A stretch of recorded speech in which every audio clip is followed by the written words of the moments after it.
امام راضی کہتے ہیں کہ سیدہ فاطمہ الزہرا رضی اللہ تعالی عنہ کے دونوں شہزادے حسنین کریمین بیمار ہو گئے تو سیدہ نے منت مانگی کہ بچوں کو شفا ہوگی تو 3 روزے رکھوں گی۔ شفا ہو گئی، روزے بھی رکھ لیے۔ اور جب مولا علی شیر خدا روزہ رکھنے کے لیے بیدار ہوئے، سیدہ فاطمہ الزہرا بیدار ہوئی تو امام حسن اور حسین بھی اٹھ گئے۔ 7-8 سال کی عمر، اماں جی ہم نے بھی رکھنا ہے۔ صبح کھجور اور دودھ سے روزہ رکھ لیا گیا۔ این افطاری کے وقت مولا علی کہتے ہیں فاقے چل رہے تھے، کہیں سے میں جون لایا تھوڑے سے، سیدہ فاطمہ الزہرا نے پیس کر روٹیاں پکائیں۔ وہ وقت جو بڑا مشکل ہوتا ہے افطار کا، کہتے ہیں اس وقت جب کھانے کے لیے بالکل ہاتھ آگے بڑھنے لگے اور امید تھی کہ ابھی سیدنا بلال اللہ اکبر کہیں گے تو روزہ کھلے گا، لیکن ابھی چند ہی منٹ رہتے تھے کہ دروازے پر ایک فقیر نے صدا دی۔ کہنے لگا سارے مدینے کے دروازے کھٹکھٹا آیا ہوں، قحط ہے، فاقہ ہے، اے رسول اللہ کے خاندان والوں، میں یتیم ہوں، کسی نے بتایا ہے کہ اور کوئی دروازہ کھلے نہ کھلے سیدہ کا دروازہ تیرے لیے ضرور کھلے گا، کیا یتیم کو روٹی ملے گی؟ تو حضرت مولا علی نے بچوں کی طرف دیکھا ہی تھا کہ امام حسن ساری روٹیاں جا کے دروازے پہ دے آئے۔ کھجور اور پانی سے افطار ہو گیا۔ صبح پھر کھجور اور دودھ سے روزہ رکھا۔ امام راضی کہتے ہیں این وہ وقت جب افطار کا ٹائم آیا تو پھر دروازے پہ کسی نے صدا دی، کہا اے رسول اللہ کے خاندان والوں میں مسکین ہوں، رات سے روٹی کھائی ہے، نہ صبح کھا سکا نہ دوپہر، کسی نے بتایا ہے کہ اس دروازے سے خالی کوئی نہیں جاتا۔ امام حسن نے پھر سارا لنگر اٹھایا اور پھر جا کے دے دیا۔ تیسرا دن پھر ہوا۔ مجھے لگتا ہے کہ جب افطار کا ٹائم آیا ہوگا نا تو یہ خود ہی سارے دروازے پہ دیکھتے ہوں گے، یہ کوئی آیا نہیں لینے والا ابھی تک۔ لگتا ہے کہ نظریں دروازے پہ تھیں۔ این افطار کے وقت 3 روٹیاں جب جوں کی پک کے آئی تو ایک بھکاری نے صدا دی، کہنے لگا میں قیدی ہوں، آج ہی قید سے رہائی ملی ہے، پہلے دن کسی کے دروازے پہ صدا دی ہے روٹی ملے گی۔ امام حسن وہ کھانا دے کے واپس لوٹے، کھجور اور پانی سے افطار ہوا، اور جیسے ہی مسجد نبوی میں تینوں باپ بیٹا نماز پڑھنے گئے تو مولا علی کہتے مجھے بتانا نہیں پڑا، رسول کریم نے میری طرف دیکھ کے فرمایا علی تیرا، فاطمہ کا، حسن اور حسین کا 3 دن والا عمل خدا کو بھی بڑا پسند آیا ہے اور محمد مصطفیٰ کو بھی بڑا پسند آیا، وہ بڑا پسندیدہ عمل۔ میں کہتا ہوں کہ حضرت فاطمہ نے نا ان کی تربیت پہلے ہی کر دی تھی، 3 دن بغیر افطار کے روزہ رکھنے کی، وہ ٹریننگ گھر سے ہو چکی تھی۔ اب میدان کربلا میں 3 دن بھوکا پیاسا رہنا ان کے لیے مشکل نہیں تھا، وہ تو ان بچوں کے لیے مشکل ہوتا ہے جو کھانا دیر سے پکنے سے برتن توڑنے شروع کر دیتے۔ وہ بچے بلیک میل ہوتے ہیں جن کو ایک وقت ان کے پسند کا کھانا نہ ملے تو وہ گھر میں جو ہے وہ ادھم شروع کر دیتے ہیں، جن کی ماں نے عادت ڈالی ہو کہ بیٹا 3 دن بھوکے پیاسا رہنا ہوا تو رہ لینا، لیکن کسی بھی باطل کے ساتھ کمپرومائز نہ کرنا، ان کے لیے اتنا مشکل نہیں تھا۔ ان کی تربیت ہوئی، ان کی ٹریننگ ہوئی، پھر اللہ نے ان کی سیرت میں رنگ بھرے، ان کے کردار میں حسن آیا، وقار آیا۔ حضرت امیر معاویہ رضی اللہ تعالیٰ عنہ نے ایک شخص کو بھیجا مدینہ منورہ شام سے، تو اس نے کہا میں نے امام حسین سے ملنا ہے، تعارف کیا ہے؟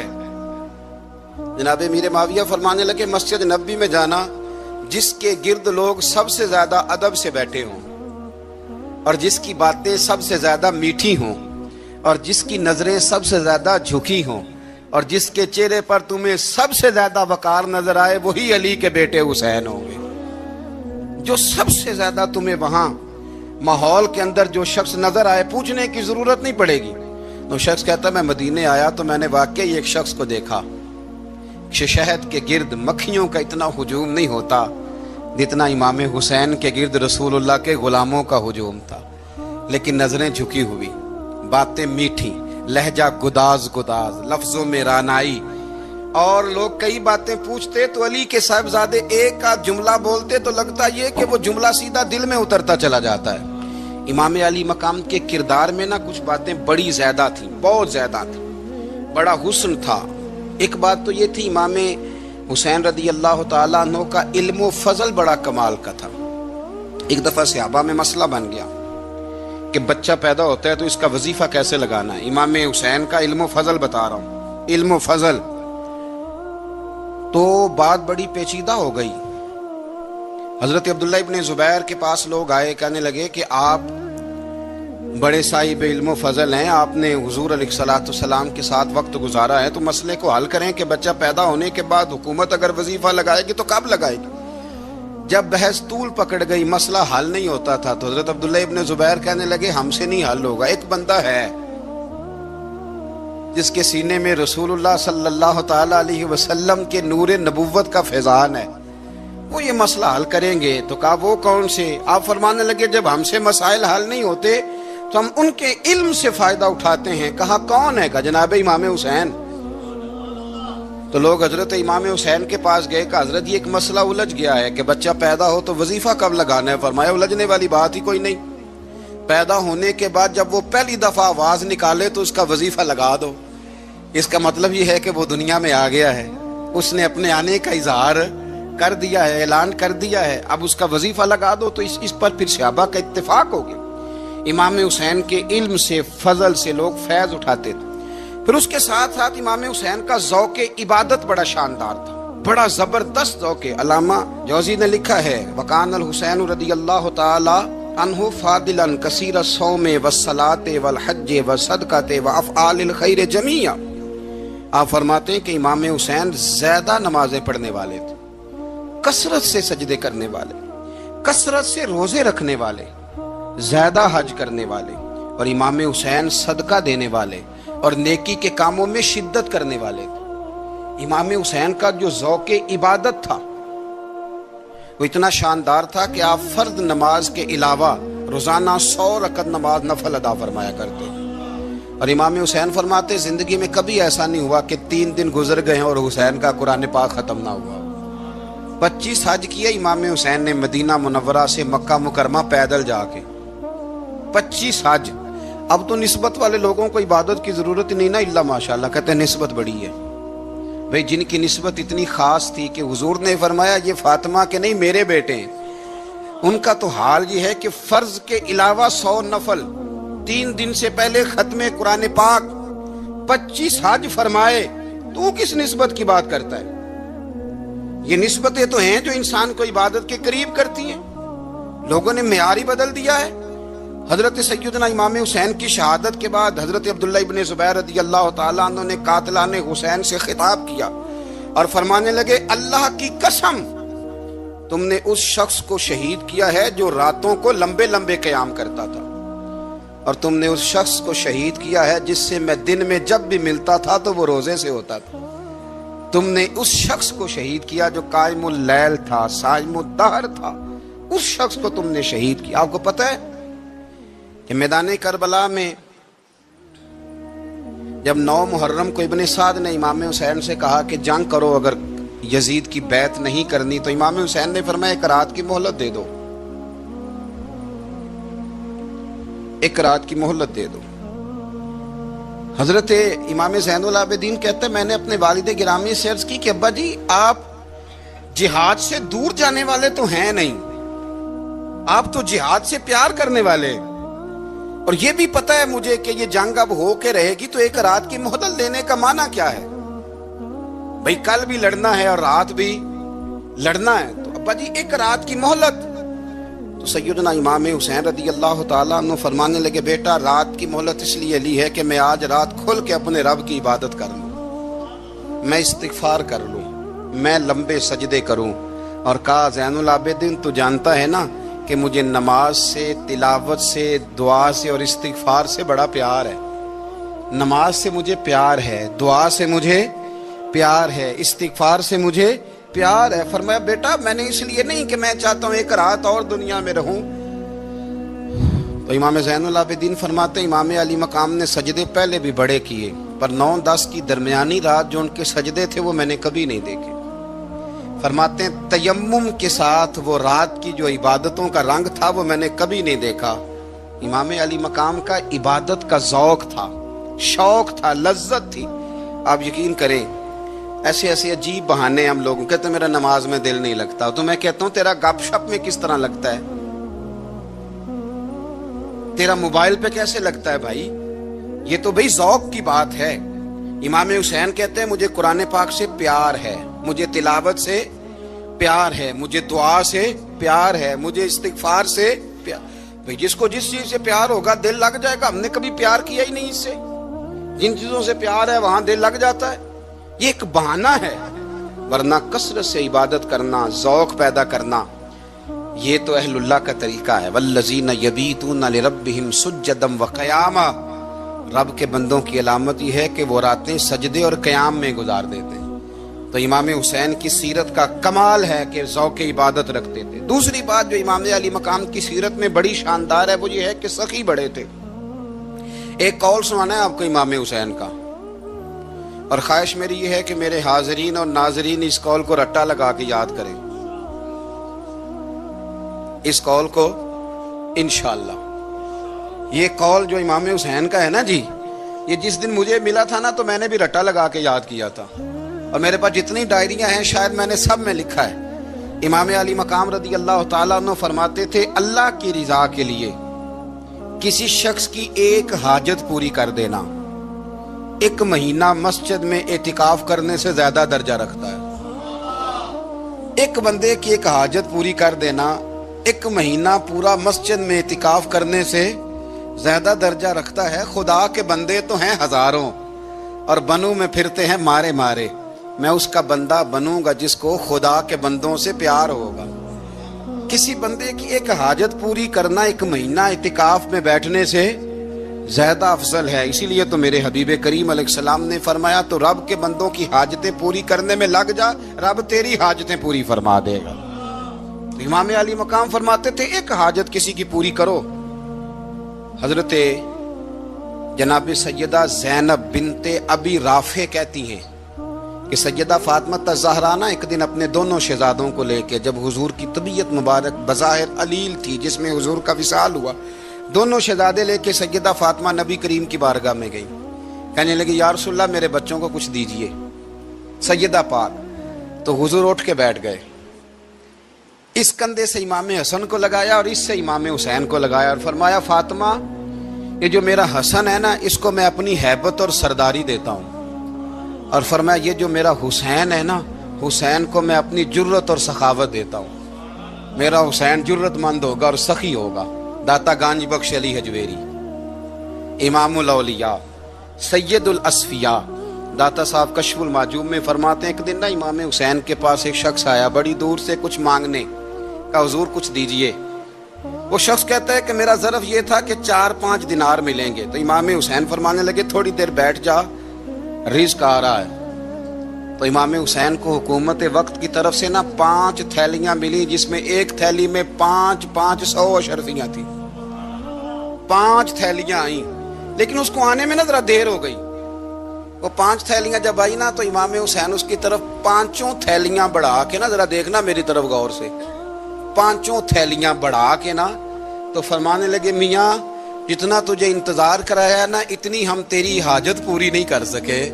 تو یہ نہ محسوس کرنا کہ حسین کے دروازے پہ بیٹھا بھی رہا ہوں تو ملا کیا ہے، یہ نہ محسوس کرنا۔ وہ شخص کہتا ہے جب میں نے وہ تھیلیاں کھولی اور پھر میری نظر امام حسین پہ پڑی تو میرے اندر سے آواز آئی اگر حسین ابن علی اتنے سخی ہیں تو محمد عربی کتنے سخی ہو۔ اگر یہ معیار ان کا ہے، ان کا یہ معیار ہے، اور خود بھیک دیں خود ہی کہیں منگتے کا بھلا ہو، خود کہنے لگے جتنا انتظار کرایا ہے اتنی تیری مدد کر سکے۔ یہ سخاوت کا معیار تھا، یہ طریقہ تھا۔ ایک دفعہ سیدنا امام حسین رضی اللہ تعالیٰ عنہ کے گھر کے اندر نا 5000 دینار آئے۔ مسجد میں تھے، آپ کو 5000 دینار ملے تو امام زین العابدین کہتے ہیں کہ مسجد سے لے کر گھر آنے تک امام حسین نے 5 کے 5000 اللہ کے رستے میں خیرات کر دی۔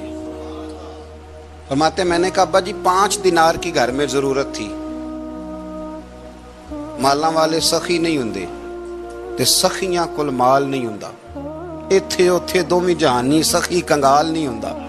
کہا ابا جی 5 دینار کی گھر میں ضرورت تھی، تو کہتے ہیں مجھے فرمانے لگے بیٹا یہ جن کو میں نے دیا ہے نا یہ گھر کے لیے ہی دیا ہے، یہ گھر کے لیے ہی دیا ہے، جن کو دیا ہے تمہارا کیا خیال ہے یہ باہر خرچ ہوا ہے؟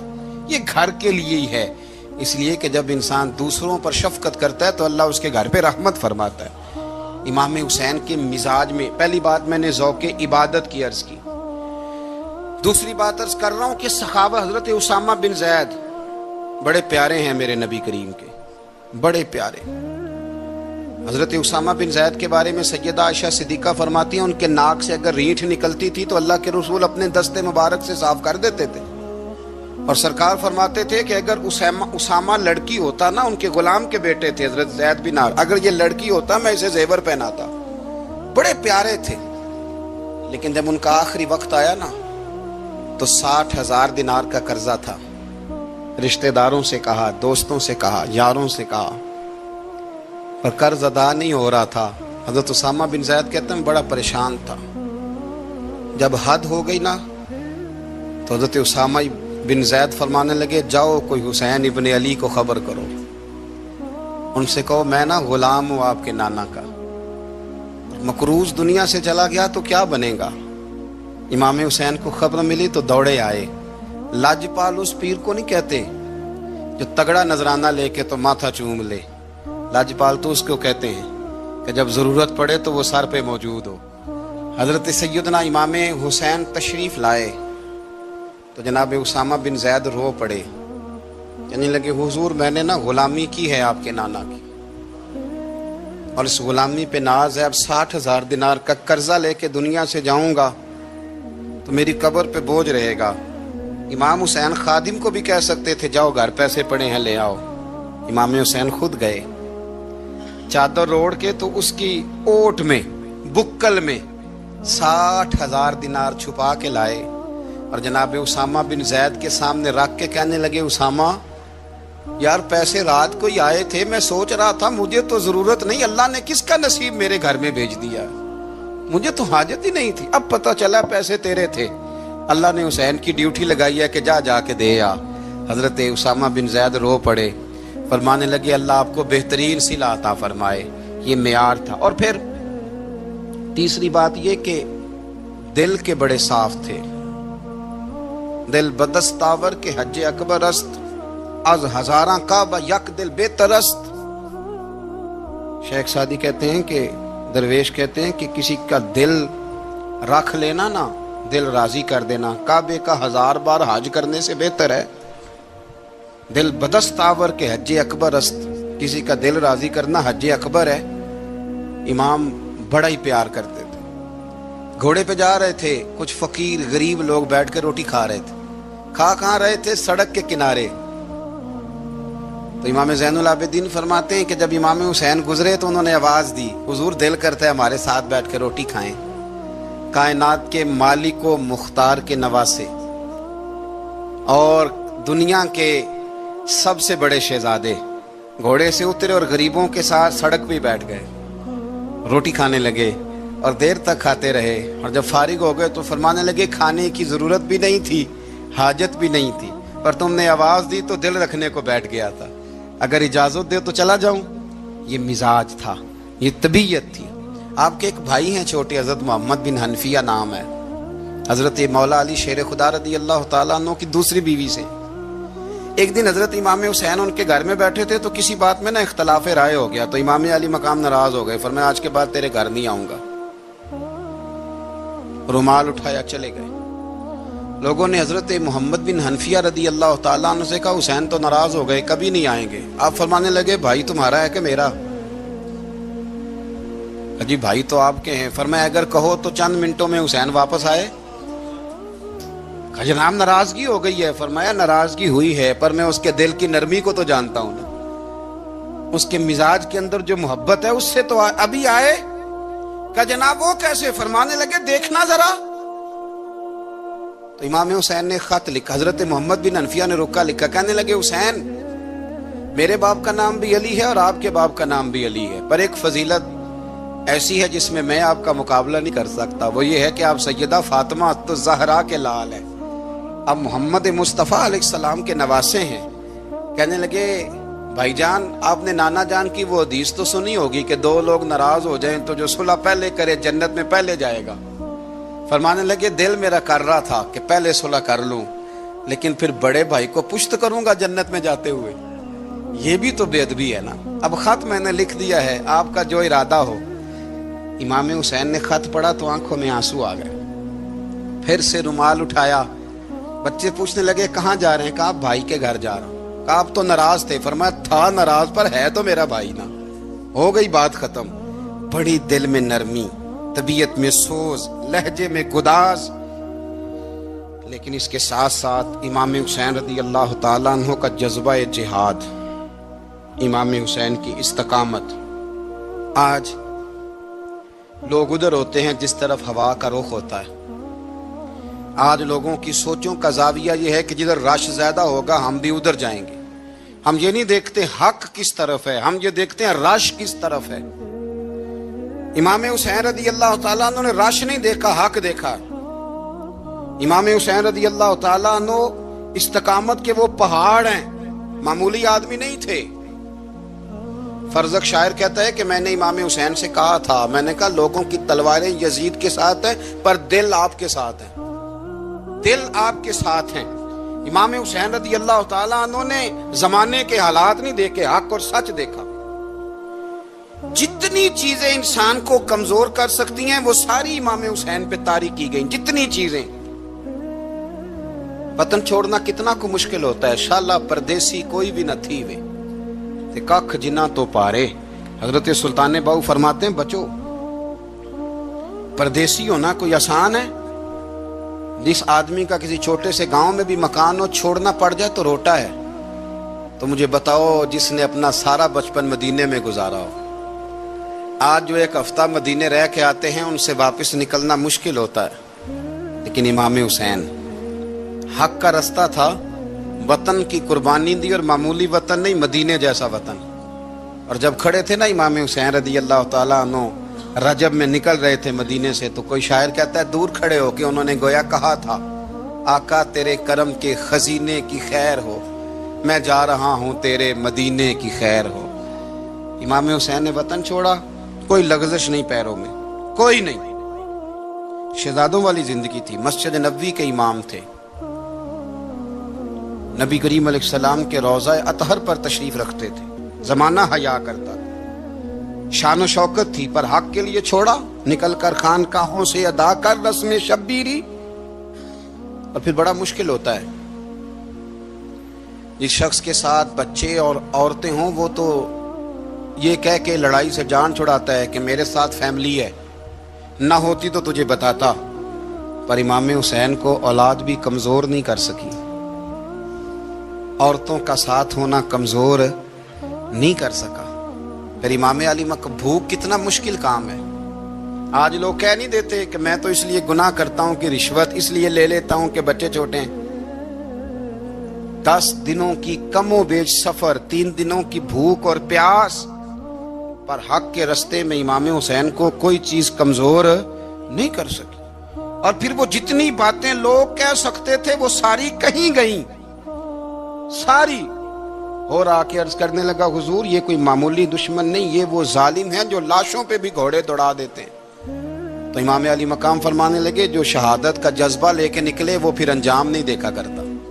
وہ انجام, وہ جتنی چیزیں جو استقامت کے رستے میں آ سکتی ہیں وہ ساری چیزیں رستے میں آئیں, پر امام علی مقام نے کسی چیز کی پرواہ نہیں کی. آج کا مسئلہ یہ ہے کہ آج لوگوں میں استقامت نہیں ہے. رات کو کچھ ہوتے ہیں, سویرے کچھ ہوتے ہیں, دوپہر کو کچھ ہوتے ہیں, شام کو کچھ ہوتے ہیں. ہمارا کل انداز تکلم کچھ اور ہوتا ہے, صبح کچھ اور ہوتا ہے. امام علی مقام میدان میں رہے, ایک میت گھر میں ہو جائے تو کئی دنوں تک آنکھ کھلتی نہیں, ہوش رہتا نہیں. سب سے زیادہ مصائب امام حسین نے دیکھے, سب سے زیادہ. اور گھوڑے پر بیٹھنے سے پہلے ساری تکلیفیں آپ دیکھ چکے تھے. باپ کا جنازہ اٹھانا آسان ہوتا ہے, بیٹے کا جنازہ اٹھانا بڑا مشکل ہوتا ہے. پر امام حسین نے بیٹوں کے جنازے اٹھائے. حضرت علی اصغر کی لاش کو امام حسین نے اپنے دست مبارک سے دفن کیا, اور جناب علی اکبر کی میت کو جب آپ اٹھا کے لا رہے تھے تو سیدہ زینب فرماتی ہیں کہ مجھے یوں کبھی لگتا تھا حسین کا قد بڑا ہے اور کبھی لگتا تھا علی اکبر کا قد بڑا ہے. اور فرماتی ہیں کہ پھر حضرت قاسم بن حسن کو بھی وہ اٹھا کے لائے, اور جناب عباس کے وجود سے الگ ہونے والے بازو انہوں نے لا کے حضرت عباس کے وجود کے ساتھ بھی رکھے. انہوں نے یہ سارا منظر دیکھا، لیکن جب حسین ابن علی اپنی دفعہ گھوڑے پہ سوار ہوئے تو لگتا یہ تھا کہ ان سے زیادہ بہادر کوئی نہیں. ایک جملہ بھی یزیدی فوج کے سامنے امام حسین نے کمزور نہیں کہا، ایک جملہ بھی، ایک فکرہ بھی کچا نہیں بولا، کہیں بھی کوئی منت نہیں کی، کسی جگہ بھی ان کے پائے استقلال میں کوئی لغزش نہیں آئی. جب لوگوں کو پتہ چل جائے کہ اب سامنے موت ہی موت ہے، سوائے اس کے چارہ کچھ بھی نہیں، تو بہت ساری رخصت اور اجازت تو دین بھی دیتا ہے، پر امام حسین کسی جگہ کسی رخصت پر عمل کرتے نظر نہیں آتے. ڈٹ کے بات کی، ڈٹ کے. اور پھر جب میدان میں نکلے، اللہ اکبر، تو ابن سعد کہنے لگا کہ اگر دو دو کر کے ایک ایک کر کے جاؤ گے تو یہ 45,000 کا لشکر سارا حسین کاٹ ڈالے گا. یک بارگی حملہ کرو گے تو بات. اتنی استقامت، اتنا. آج تو لوگ ڈپریشن کے مریض ہیں، آج تو لوگ ٹینشن کے مریض ہیں. ہر دوسری بات میں لوگ کہتے ہیں وہ بڑا، پر کس بات سے؟ مطلب کیا آپ نے زندگی میں صرف جاب نہیں مل رہی، صرف بیماری آ گئی، صرف خرچہ نہیں گھر میں بڑا، کس بات کا ڈپریشن؟ امام حسین کی زندگی بتلاتی ہے کہ وہ لوگ بھی کوئی دنیا میں کمال حاصل کر سکتے ہیں جو چھوٹی چھوٹی بات پہ روتے ہیں. مال بھی ہے، جوانی بھی ہے، گھر بھی ہے، مکان بھی ہے، بچے بھی ہیں، عزت بھی ہے، صرف پیسے نہیں. اور انسان ہے کہ آنکھیں نہیں کھل رہی، وہ سمجھتا ہے میں کسی کام کا ہی، فقط پیسے نہیں بس. او خدا کے بندو، امام علی مقام نے فرمایا سارا کچھ لٹا کے بھی جو میدان میں کھڑا رہے اسے حسین ابن علی کہا جاتا ہے، اسے حسین ابن علی کہا جاتا ہے. حسین ابن علی کی شان رفت کوئی کیا جانے، حسن جانے، علی جانے، نبی جانے، خدا جانے، کون جانے امام علی مقام کا معیار. تو امام حسین رضی اللہ تعالیٰ عنہ کی زندگی ہمیں بتاتی ہے کہ ذوق والی عبادت کرو. امام حسین کی زندگی ہمیں بتاتی ہے کہ جب تم سخاوت کرو تو پھر اپنی حیثیت سے بڑھ کر کرو. اور امام حسین کی زندگی ہمیں بتاتی ہے کہ دل میں کسی کے لیے کوئی بات نہ رکھو، صلح کرنے میں پہل کرو، محبتیں کرنے میں آگے بڑھو. اور امام حسین کی زندگی ہمیں بتلاتی ہے کہ جب دنیا میں تم نے کچھ کرنا ہے تو پھر ڈٹنا بھی سیکھو، پھر کھڑے ہونا بھی سیکھو. یہ نہ دیکھو کہ حالات. امام حسین نے ایک دن بھی حکومت نہیں کی، یزید نے 4.5 سال کی، لیکن قیامت تک دلوں پہ حکومت امام حسین کی رہے گی. رمضان المبارک مہینوں میں سے وہ عظیم مہینہ ہے جس کا نام اللہ نے قرآن میں بیان فرمایا. ارشاد فرمایا شہر رمضان الذی انزل فیہ القرآن، رمضان کا وہ مہینہ ہے جس میں ہم نے قرآن مجید کو نازل فرمایا. رمضان المبارک کی بے پناہ عظمتیں، اس کی شانیں، اس ماہ نور و سرور کی عظیم سعادت افروز گھڑیاں، یہ جب بھی آتی ہیں مسلمان کے حق میں اللہ کی رحمت کو لاتی ہیں. رمضان جب بھی آتا ہے اہل اسلام کے اوپر خدا کے فضل اور اس کی رحمت کا سایہ ہو جاتا ہے.